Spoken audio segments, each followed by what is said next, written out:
Sinasabi ng iba na ang sining daw para maging makabuluhan, dapat itong sumabay sa sinasabi nilang global market community. At dapat ito ay walang teritoryong tinutukoy o wala siyang boundary, no? At dapat meron siyang universal na appeal. At ang ibig sabihin nito, dapat tumatalima o tumatangkilik ito sa iba't ibang uri ng mamamayan, no?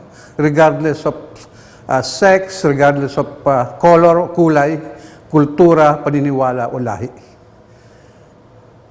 Ang daigdig ay para tayo na isa sa digmaan lagi, no? Digmaan sa pakipagkompetensya sa ating mga produkto sa pamilihan. Kung kaya't pag pumasok kasi sa pamilihan, makikita natin iba't ibang klaseng produkto na parang naglalaban, no? O nagdidigmaan, no? Pero ang digmaan na ito ay walang mga armas, no? Kung digmaan ito sa pagpapakita ng kanilang produkto, pagpapromote ng kanilang produkto, no? Ito yung mga sinasabi natin consumer products, no? Ito yung mga pangangailangan natin sa pang-araw-araw tulad ng pagkain, mga damit, no?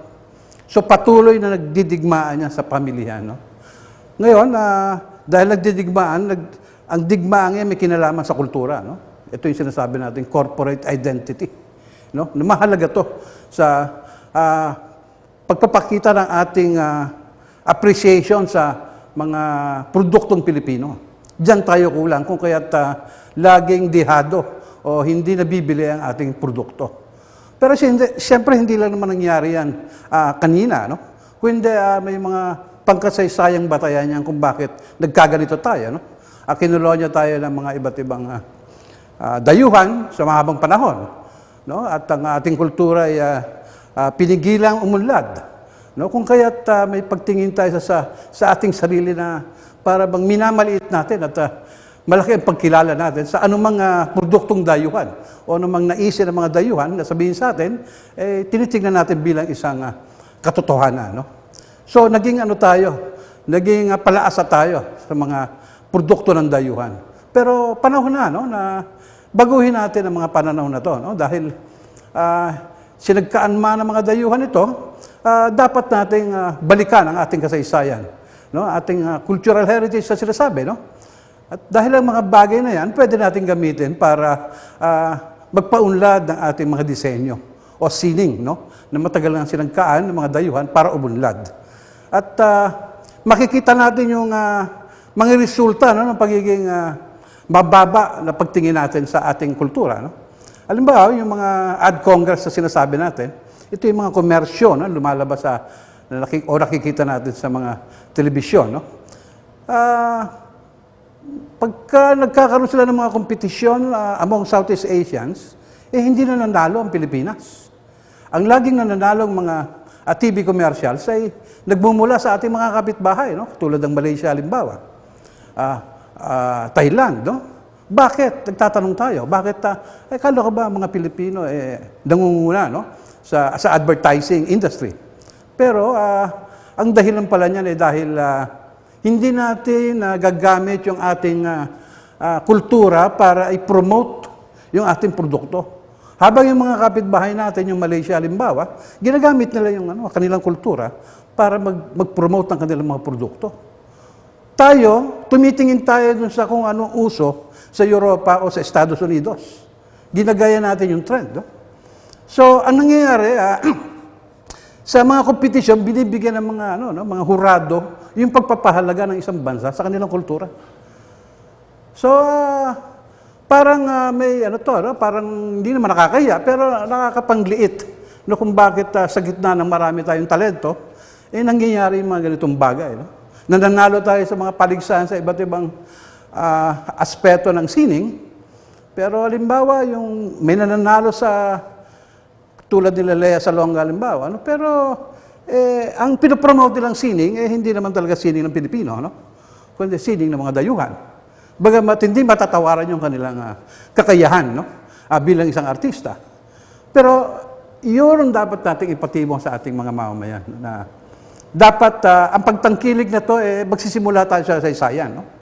Magsisimula tayong ungkatin yung ating mga mga cultural heritage nga, no? Mga disenyo na hindi umunlad. At gamitin natin ito sa pag-promote ng ating mga produkto. Na siya ang nagiging batayan ngayon ng mga parang consumers, no? Sa iba't ibang daigdig. Dati, nananaig yung sinasabi nilang the less is more, no? Ito yung mga European concepts, no? Sa paggawa ng isang produkto. Pagkatapos ngayon, ang nagiging trend pala, hindi na yung the less is more, no? Yung form follows emotion. So pag sinabing form follows emotion, may kinalaman na yung dito, no? Pagpapakita ng ating kultura, pagpapakita ng ating sining, no? Yung kung Asian yan, dapat yung produkto mo mukhang Asian, no? Walang duda halimbawa na anumang produktong gawin ng Hapon, kahit sa malayo natin tinitingnan yung mga produkto nila, talagang kumbaga Japanese, no? Ganon din naman yung produkto ng China, no? Kahit sa natin tingnan ang anggulo, talagang China, no? Dala-dala yung sining, no, ng kanilang bansa. Kung kaya't pagdating sa mga paglalaban-laban, no, ng ating mga produkto sa merkado, sa buong merkado, lagi tayo nadidihado. Hindi tayo makatapat, no? Dahil nawawala ng identity yung mga produktong ipinapakita natin sa buong mundo, no? So hindi pa ang huling lahat, no? Ang sinasabi lang natin dito, yung paglapat ng Filipino culture, yung pagkakaroon ng kamulatan ng nasyonalismo, yung pagtangkilik natin sa ating produkto, isang step yan para magkaroon ng tunay na pag-unlad na sariling atin, no? Dahil alam naman natin yung mga dayuhan, nag-i-invest yan dito, hindi naman para tulungan talaga tayo, essentially, no? May mga pansamantalang trabaho, pero pag kumita na sila, nag-aaral sa balutan yung mga yan at lumilipad sa ibang bansa. So naiiwan tayo na para tayo naging dependent lalo sa kanila, no? Sa ibang bansa, ang karanasan nila, protectionist, kung tawagin, no? Iyan ngayon ang isa sa mga problema, no, natin sa kung anong klaseng policy para pangalagaan ang ating resources, no? Dahil may isang diskurso na isa yung protectionist, yung isa naman yung pag-open up, no? Yung tinatawag nating free trade, no? Ngayon, nagtatalo-talo yan, no? Pero nananaig ngayon yung sinasabi nating konsepto ng free trade. Dahil nga naging miyembro tayo ng World Trade Organization, so lahat ng produkto nang gagaling sa iba't ibang maunlad na bansa ay tinatanggap po natin ng malaya yan, no? Na walang trade barrier kung tawagin. Pero ito ba nakakatulong sa atin? Sa mahabang panahon na ginagawa yan ng mga dayuhan sa atin, wala naman tayong napala, no? Parang it's about time na yung damdamin ng pagiging makabayan, yung nationalismo na sinasabi natin, dapat yun na yung maging batayan, no? Sa anumang gawain, no? Anumang endeavor, no? Paglikhaman ito ng sining, paglikhaman ito ng produkto, dapat nakalapat yun. Dahil sabi nga natin, ang ibig sabihin ng pagiging makabayan, pag binili mo yung sarili nating produkto, yung pera pong kinikita ng mga local manufacturer natin, umiikot lang sa ating bansa. Habang yung mga dayuhan nag-i-invest dito, pag kumita sila, inuuwi nila sa ibang bansa yan, sa kanilang bansa. So, lagi tayong may utang. Lagi tayong may trade deficit, ano? So, yun ang kahalagahan ng kung bakit yung pag-a-apply ng nationalismo, hindi lang lumalabas hindi lang sa sining, kundi maging sa lahat ng aspeto ng buhay, no? At lalo na ngayon, ayun na nga, no? Nasa isang pre-trade tayo na ang dala-dala na prinsipyo, yung kung tawagin nila, yung neoliberalism, no? So, ayun yung pinakamalaking threat ngayon sa ating bansa. Dahil kung hindi natin bibigyan ng proteksyon, alam mo yung mga foreign investors, kung gusto man nila ng mga pagbabago sa ating saligang batas, hindi naman talaga kung para paunlarin yung ating bansa, no? Dahil ang gusto nila, extend lang yung power nila sa atin. No? Nandiyan dyan yung application ng intellectual property rights o yung patent na sinasabi, no? Na para bang lahat na lang ng makita, ma-explore nila, ma-exploit nila sa ating bansa, ipapatent nila sa kanila, no? At magbabayad ka ng royalty sa kanila, no?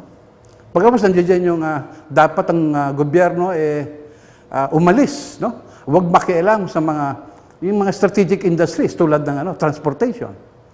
So katulad ng MRT, lahat yan pinaprivatize yan. No, dapat i-open yan sa mga foreign investors kung meron. No? Tulad ng telecommunication. Yan, napaka-strategic niyan sa buhay ng isang lipunan, privatize na yan. Ano? Katulad ng banking, lahat yan, energy, no? Alam naman natin na yung communication, tulad ng Meralco, no? PLDT, pag-aari lang ng isang malaking consortium. Ano? Na basically, alam natin, dayuhan na nagmamayari niya. So, panahon na itaguyod natin yung pagiging makabayan sa lahat ng aspeto ng buhay dahil ito yung survival mismo ng ating bansa.